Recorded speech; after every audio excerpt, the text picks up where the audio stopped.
दोस्तों विक्रय जनरल का स्वागत है। तो दोस्तों अभी भी ग्रुप डी का जो था फाइनल नोटिफिकेशन आ गया है। इसमें सारी चीज़ें बताई गई है। इसमें ओनली आईटीआई है या 10th और आईटीआई दोनों को लागू किया गया है। उन सारी चीज़ों पे हम बात करेंगे, देखेंगे इसका सिलेबस क्या रहने वाला है। सिलेबस में इसमें 2 एग्जाम होगा या एक ही होगा, उस सारी चीज़ों को भी हम बात करेंगे। देखते हैं इसके अंदर में क्या क्या दिया गया है। सबसे पहले अगर देखा जाए तो यहाँ पे देखिए पूरा का पूरा यहाँ पे इंडिकेटिव नोटिस जो था वो दिया गया था 28/12 को। इसका फाइनल जो पब्लिकेशन किया गया डेट को 22 तारीख को किया गया है और इसका फॉर्म फिलअप होना 23 जनवरी से शुरू हो जाएगा, जो 22 फरवरी तक इसका वैलिड रहेगा फॉर्म फिलअप का। और नीचे अगर आप देखेंगे तो पोस्ट में भी देखिए जैसा था जितना पोस्ट उतना ही अभी भी दिया गया, कोई बढ़ाया नहीं गया है। यहाँ पर देखिए 32,438 के अंदर पोस्ट है। तो देखा जाए तो ये 18,000 बेसिक पे तो रहेगा ही, साथ में अभी देखा जाए तो इसमें 18 से 36 साल तक का जो एज है वो उसके अनुसार इसमें क्राइटेरिया दिया गया है, वो फॉर्म फिलअप कर सकते हैं। और अभी 7th पे कमीशन के हिसाब से चल रहा है, वही मैट्रिक्स यहाँ पर साफ देके लिख दिया गया है। 8वां वेतन जब लागू होगा तो इसकी सैलरी कम से कम हमको लगता है कि 41,000 इसका बेसिक होने का संभावना है, 41 से 45 तक हो सकता है। अब देखिए क्या आता है, वो 8वें पे कमीशन में पता चलेगा। यहाँ एज लिमिट तो देखिए ऊपर में साफ दे दिया गया है, 18 से 33 साल था, लेकिन कोरोना को लेकर 18 से 36 कर दिया गया है। तो ये है यहाँ पे। और नीचे अगर देखा जाए तो इसके साथ में यहाँ पे इसका कुछ रिलैक्सेशन भी दिया गया है। ओबीसी वाले को देखिए 3 साल, SC/ST वाले को 5 साल दिया गया है। तो उसमें 36 में आप 3 साल ऐड कर लेंगे तो वो आपको एक्स्ट्रा मिल जाएगा और 5 साल ST वाले को मिलेगा। तो मतलब इसी के अनुसार आप फॉर्म को फिलअप कर सकते हैं। और दोस्तों साथ में आप रेलवे ग्रुप डी की बेहतर तैयारी के लिए आप ये प्रीवियस ईयर जो क्वेश्चन बुक है इसको आप ले सकते हैं। इससे आपको पैटर्न पता चलेगा कि पिछले साल एग्जाम में किस तरह के क्वेश्चन पूछे गए थे। अपने स्टडी को ग्रो करने के लिए ये काफ़ी बेस्ट तरीका होता है। इसमें क्या है दोस्तों कि 2022 में जितने भी एग्जाम अभी रेलवे के ग्रुप डी के हुए हैं उसके सारे के सारे इसमें देखिए दे दिए गए। इसमें टोटल आपको 40 सेट देखने को मिलेंगे और ये देखिए शिफ्ट वाइज करके दिए इसमें क्वेश्चन दिया गया है। इससे आपको पैटर्न पता चलेगा कि किस तरह के क्वेश्चन एग्जाम में पूछे जा रहे हैं। और साथ में दोस्तों अगर आपका मैथ वीक है तो मैथ के लिए ये बुक को पढ़ सकते हैं, किरण पब्लिकेशन की ही बुक आती है। टोटल इसमें मैथ 25 नंबर का एग्जाम में होने वाला है, तो मैथ को और ज़्यादा ग्रो करने के लिए इस बुक को फॉलो कर सकते हैं। इसमें जितने भी एग्जाम रेलवे अभी तक हुए हैं उसके सारे क्वेश्चन इसके अंदर डाल दिए गए, इस बुक को आप फॉलो जरूर करें। साथ में अगर आपका जीके वीक है तो इसके लिए ये आप पढ़ सकते हैं। ये वर्ल्ड नैनर का फॉर्मेट बुक है, पूरी तरह ये थ्योरेटिकल बुक है। कहीं से भी अगर सेट बनाते हैं, अगर डाउट होता है तो इसको आप खोल के ओपन करके इसमें बहुत सारे चीज़ को मिला सकते हैं, पढ़ सकते हैं, यहाँ से इसको याद कर सकते हैं। सबसे ज़्यादा जो है 30 मार्क्स का इसमें रीजनिंग ही पूछा जाएगा, तो इसके लिए आप ये बुक को फॉलो कर सकते हैं। ये आपको ALP, RPF, constable, JEE, group D, NTPC सारे चीज़ के लिए यूजफुल है, इसको आप पढ़ सकते हैं। साथ में दोस्तों जीके और साइंस दोनों के लिए ये बुक अच्छी है। इसमें आपको ऑब्जेक्टिव के फॉरवर्ड में सारे के सारे क्वेश्चन इसके अंदर डाले हुए हैं, इसको भी आप फॉलो कर सकते हैं। और साइंस को आप और ज़्यादा स्ट्रॉन्ग करना है तो 2018 से 2023 के बीच जितने भी अभी साइंस के एग्जाम हुए हैं इसमें आपका देखिए जैसे NTPC हो गया, ग्रुप डी है, ALP है, RPF, SI, कांस्टेबल, GDC सारे के सारे इसमें सिर्फ साइंस के ही क्वेश्चन इसका आपको अंदर देखने को मिलेंगे। वो भी क्या है कि दोस्तों ऑब्जेक्टिव के फॉर्मेट में होते हैं। आप पहले इसको सेट की तरह बना लीजिए और उसके बाद पीछे एनालिसिस कीजिए कि आपका कितना सही हुआ और कितना गलत हुआ। तो ये स्पेशल साइंस की बुक आती है, इसको भी आप फॉलो कर सकते हैं। तो दोस्तों इन सारे बुक का लिंक मैंने ऑलरेडी डिस्क्रिप्शन में डाल दिया है, वहाँ से जाके इसको डायरेक्ट ऑनलाइन मंगा सकते हैं या फिर अपने देखिए बुक सब पे जाएंगे तो वहाँ आपको आसानी से मिल जाएगा। आइए दोस्तों फिर अपने टॉपिक पे वापस लौटते हैं। तो ये यहाँ पे नोटिफिकेशन में जब नीचे जाएंगे तो एनेक्सर A में आपको यहाँ पे देखिए दिख रहा है, इसमें सारा इसका डिटेल दिया गया है क्वालिफिकेशन का। तो सबसे पहले अगर देखा जाए तो यहाँ देखिए आपको लास्ट में पूरा का ऑल ओवर जितना इसका पोस्ट है उस सारे पोस्ट के लिए देखिए यहाँ पे दिख दिया गया है 10th पास होना है, और लगा दिया है। और का मतलब होता है कि ऑब्लिक है, 10th पास है ओनली तब भी चलेगा, ITI है तब भी चलेगा, और ITI के इक्विवेलेंट में कोई आपके पास सर्टिफिकेट है तो वो भी चलेगा। उसके बाद नेशनल जो होता है अप्रेंटिस का आपके पास सर्टिफिकेट है तब भी आप वैलिड एज के लिए एग्जाम दे सकते हैं।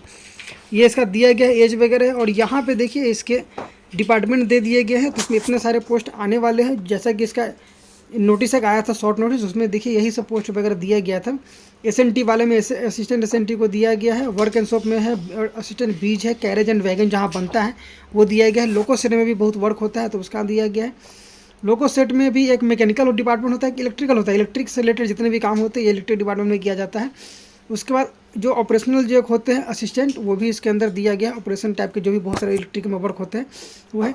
और असिस्टेंट PV एक नया पोस्ट को ऐड किया गया है जिसमें इंजीनियरिंग डिपार्टमेंट का आता है। इंजीनियरिंग डिपार्टमेंट के अंदर में मान लीजिए कोई JEE है या SSC पोस्ट पे और कोई है तो उसके साथ में एक असिस्टेंट को रखा जाता है थोड़ा हेल्प के लिए। और नीचे भी देखेंगे तो आपको यहाँ पे कुछ और पोस्ट इधर भी आपको देखने को मिलेंगे। यहाँ पे देखिए TLN AC वर्क, तो मुझे AC वगैरह जो बनता है ACC लगाया जाता है इंजन वगैरह में मशीन में, तो वही यहाँ पे पोस्ट होता है।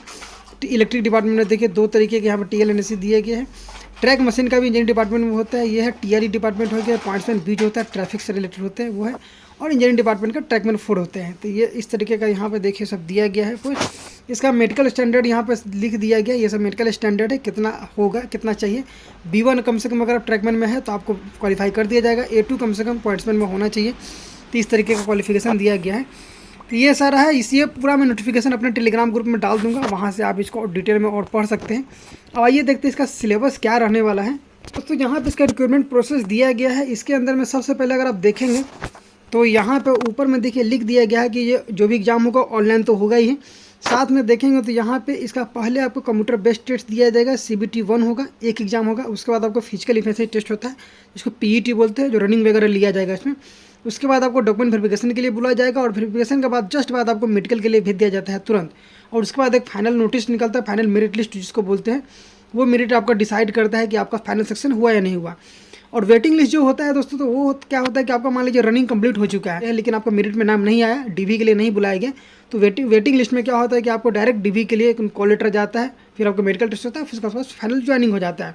इस तरीके का होता है। लेकिन आप सोचेंगे CBT 1 मेरा क्लियर हो गया और दौड़ आपका क्लियर नहीं हुआ, रनिंग में आप अगर छटा गए हैं, रनिंग में अगर आप फेल हो चुके हैं तो फिर आपको वेटिंग लिस्ट में नाम नहीं दिया जाएगा। मतलब दोनों में आपको क्वालिफाई होना है, पहले से क्वालिफाई कर चुके हैं तो वेटिंग लिस्ट निकलता है, हर 2-3 साल पे निकलते रहता है इसका वेटिंग लिस्ट।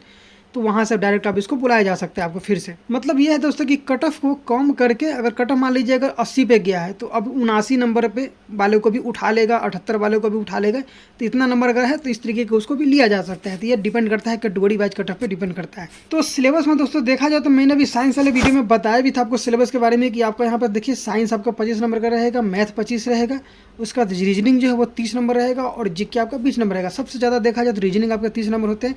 रीजनिंग को आप हल्के में मत लीजिए, बहुत सारे क्वेश्चन होते हैं जो एग्जाम में नहीं बन पाते हैं, जहाँ टाइम ज़्यादा टेकिंग ले लेता है, तो फिर आपको समय नहीं बचता है। तो ये टाइम टेकिंग को बचाने के लिए आप रीजनिंग को बहुत ज़्यादा प्रैक्टिस करें। रीजनिंग के साथ आपको साइंस हो गया और मैथ हो गया, इस दोनों पे ज़्यादा फोकस करें। जीके पे कम फोकस भी करेंगे तो चल रहा है, क्योंकि जीके में क्या है कि जीए के साथ में को करंट अफेयर भी दिया गया है। मतलब करंट अफेयर में क्या होता है कि बहुत सारे क्वेश्चन कहाँ से आ जाएंगे पता नहीं चलता है। और जीके में जीए जो हो गया जनरल अवेयरनेस में आपको हिस्ट्री है, पॉलिटी है, इकोनॉमिक्स है, बहुत सारे जो होता है जनरल अवेयरनेस, वहाँ से क्वेश्चन पूछे जा सकते हैं।